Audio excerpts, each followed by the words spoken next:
یکی از ابهاماتی که بعضی وقتا برامون ایجاد میشه مشکلات مربوط به جدول ها هستن که معمولا باهاش دست و پنجه نرم میکنیم و بعضی وقتا هم واقعا برای مبتدی ها درد سرساز میشن. خب امروز من تمام کاری که باید با جدول ها انجام بشه رو خدمت شما توضیح میدم. هر کاری که احتمال بدم شما بهش نیاز خواهید داشت رو خدمت شما میگم. ببینید، برای ایجاد یک جدول ما از به عنوان مثال اینجا یه اینتر میزنیم و جدولمون رو میخوایم بیاریم. برای وارد کردن جدول خب راه‌های زیادی دارید.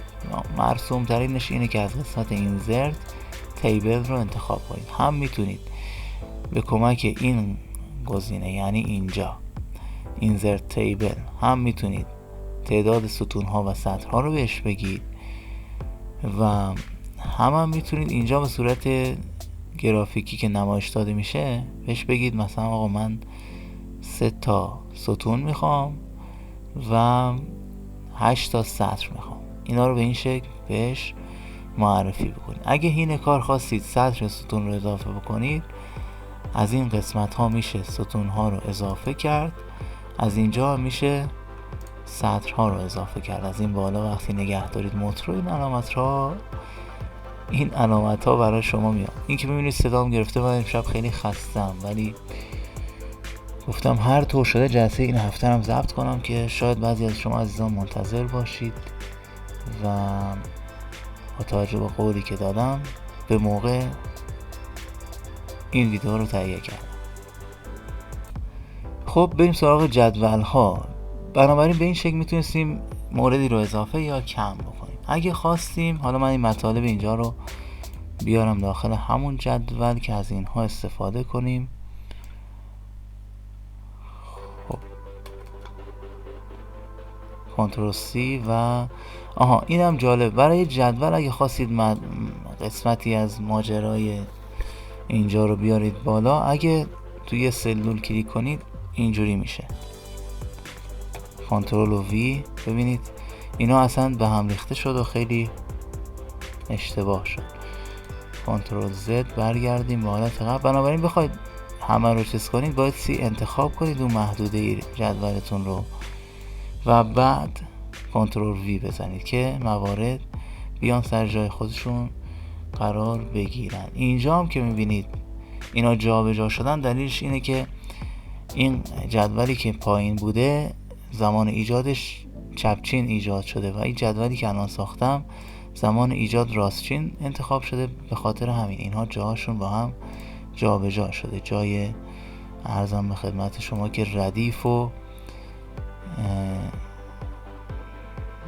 جای سمت راست و سمت چپ با هم عوض شده. خب حالا من اینا رو میارم این سمت دیگه. اینا رو بخواید به این شکل بیارید، همه رو انتخاب کنید و نگه میدارید و اینجا رها میکنید که بیان به این سمت. الان اینا 10 تا شماره بود دیگه، درسته؟ این 10 نیومده.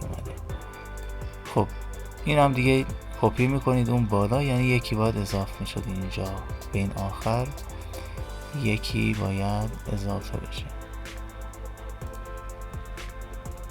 یکی کلیک روی جدول و یکی دیگه هم اینجا که این حالا رفت صفحه بعدی. فعلا از این صرف نظر میکنیم. تصور کنید که ما این کار رو انجام دادیم. روشش خب به همین صورتی که عرض کردم بود. این ستون رو هم میخوایم حذف کنیم. چیکار میکنیم؟ میایم این بالا یک کلیک میکنیم و کلید بک اسپیس رو میزنیم. این یک روش حذف کردنش بود. این هم میتونید از اینجا نگه دارید و بکشید تا جایی که مد نظرتون هست. یه روش دیگه هم هستش برای تنظیم فاصله های جدول. ببینید شما میخواید این ردیف جای کمتری رو میگیره، میخواید اینقدر فضا رو بهش اختصاص بدید و این هم بیارید وسط‌تر به این شکل و این کار به صورت اتوماتیک هم انجام میشه به این شکل که روی این علامت بالا کلیک کنید و کلیک راست رو بزنید، آتو فیت و آتو فیت تو کانتنت رو کلیک کنید و اگه بخواید بر اساس ابعاد این صفحه تنظیم کنید، آتو فیت ویندو رو بزنید. لطف کنید کانال رو همین الان که یادم اومد دنبال کنید که عرضم به خدمت شما فراموش نشه و مطالب بعدی رو هم داشته باشید که ما هم بالاخره یه انرژی بگیریم. این بحث جدول یک مورد دیگه هم داره که بیاید دابل کلیک کنید این قسمت بالا، یک سربرگ دارای تمام چیزهایی که برای کار با جدول نیاز داریم برای ما ظاهر میشه. بنابراین برای داشتن این سربرگ بایستی این قسمت رو دابل کلیک کنیم روش و این سربرگ ظاهر میشه. حالا من میتونم هم این موارد رو تغییر بدم، به صورت دستی بیام جاهایی رو که میخوام تغییر بدم ازم به خدمت شما انتخاب میکنم. خب حالا مثلا این قلم رو من انتخاب کردم،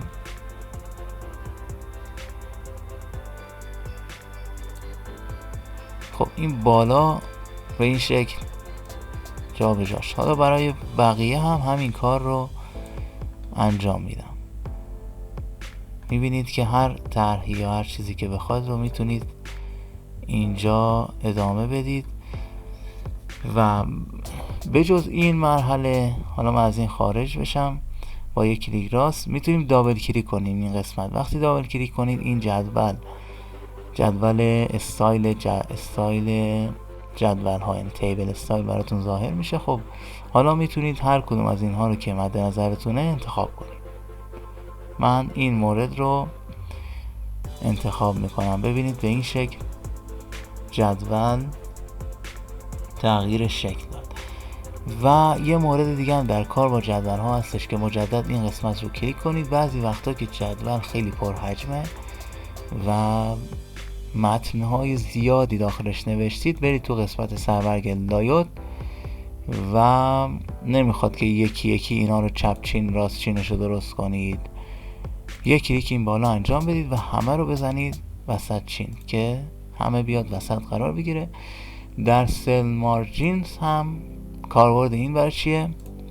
کاربرد این برای اینه که اگه خواستید فاصله از حاشیه رو کمتر کنید و متن بیشتری رو بتونید تو جدول جا بدید، اینها رو کاهش میدید، اعداد این دوتا عدد رو کاهش میدید و تایید رو میزنید. الان من مشکل فاصله نداشتم چون چیزایی که نوشتم کمه و جدولم جدول کوچیکیه، این مشکل اینجا نیست. اما اگه شما داشتید میتونید به این شکل این مشکل رو رفع کنید و درباره جدول ها دیگه به کمک همین سربرگ لایوت باز میتونید یه ستون به سمت چپ یا یه ستون به سمت راست، یا وقتی که اینجا انتخاب شده باشه یه سطر بالا و یه سطر پایین انتخاب کنید و از این قلم و پاکن هم برای اضافه کردن یا حذف کردن یکی از این خطوط میتونید استفاده کنید. و پرکاربردترین مواردی که در جدول بود به همین شکل بود. یه مورد دیگه هم هست سورت رو هم میتونید وقتی جدول رو انتخاب کنید روش کلیک کنید، هدایت میشید به این صفحه. بعد اینجا میتونید بهش بگید که آقا بر اساس چی مرتب کن. بهش میگید جدول من رو اول بر اساس ردیف مرتب کن و اگه در ردیف مثلا میگم 2 تا 2 بود یا 2 تا هم ارزش بود، هم ارزش یعنی 2 تا 2 تا 3 یا مساوی چیز مساوی بود، بعدش بیا بر اساس امتیاز مرتب کن. درست شد؟ یعنی چی؟ یعنی این دوتا مثلا عرضم به خدمت شما که هر دوتا 2. من رو ببینید دارم توضیح میدم، میدونم که شما میدونید. خب اگه بخواد ببینید الان جای اینا رو فکر کنم جابجا کرد، یه لحظه صدام ثانیه رد شد. بر این اساس میاد تصمیم میگیره که اول این یکی، بعد شرط اول ردیف، شرط دوم اینه در صورت برابر بودن. از این دیگه میگذرم، میدونم که دیگه توضیحاتمون زیاد شد. خب به این شکل این کار هم قابل انجامه. من چند تا کنترل زد بزنم، بعد الان برگشت رو حالت قبلی و فکر نمی کنم مورد دیگه ای در ارتباط با جدول ها باقی مونده باشه. کل موارد همین هایی بود که خدمت شما گفتم. البته مواردی که مورد نیاز شما هست. خب بعضی چیزهای دیگه رو هنوز من نگفتم و عرضم به خدمتتون که نیازم نیست شما در این مرحله بدونید اون کل کاری که بخواید برای نوشتن یه مقاله یا یک نامه انجام بدید به توسط همین مواردی که عرض کردم قابل انجامه و میتونید اگه سریع توضیح دادم ویدیو رو از اول تماشا کنید. خیلی ممنون که همراه بودید. لطفاً کانال رو دنبال کنید تا ویدیوهای بعدی رو هم داشته باشید. موفق و شاد و سلامت باشید.